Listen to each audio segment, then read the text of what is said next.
પૈસા માટે ડાયરામાં અમુક કલાકારે ઉદ્યોગપતિના ગીત ગાયા, નેતાઓના ગીત ગાયા અને ડબલ પૈસા આપવા છતાં ખેડૂતના ગીત ગાવાની હા ન પાડી. તેમને હું પૂછું છું કે સનાતન ધર્મ ક્યાં એવું લખેલું છે કે ઉદ્યોગપતિ નેતાના ગીત ગાઈ શકાય અને ખેડૂતના ગીત ના ગાઈ શકાય? સનાતન ધર્મમાં શું કીધું છે? ડાયરાની શરૂઆત ગણપતિ સ્તુતિ અને માતાજીના સંતથી થવી જોઈએ. ડાયરામાં શિવ, કૃષ્ણ, શક્તિના ભક્તિના ગીત ગાવા જોઈએ. ડાયરામાં ગંગા સતી, પાનબાઈ, કબીર, નરસિંહ મહેતા જેવા ભક્તોના ગીત ગાવા જોઈએ. ડાયરામાં ધર્મ અને ધરતી માટે પોતાના માથા આપ્યા હોય તેના ગીત ગાવા જોઈએ.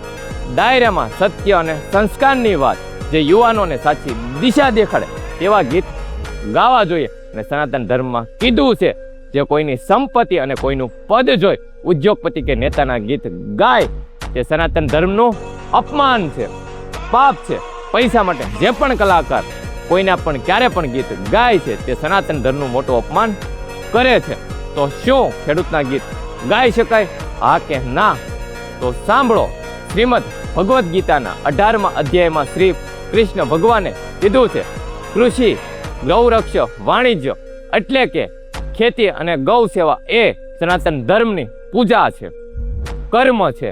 શ્રી કૃષ્ણ ભગવાન પોતે પણ ગૌપાલક અને ખેતીના રક્ષક હતા. તેમના ભાઈ બલરામનું મુખ્ય શસ્ત્ર હળ હતું. તે ખેતીનું પ્રતીક છે. આપણા સનાતન ધર્મમાં ધરતીને માતા અને ખેડૂતને તેનો વહાલો દીકરો કીધો છે.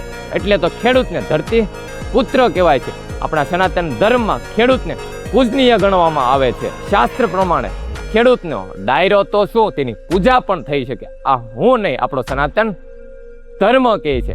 આ છે ખેડૂતનું મહત્વ.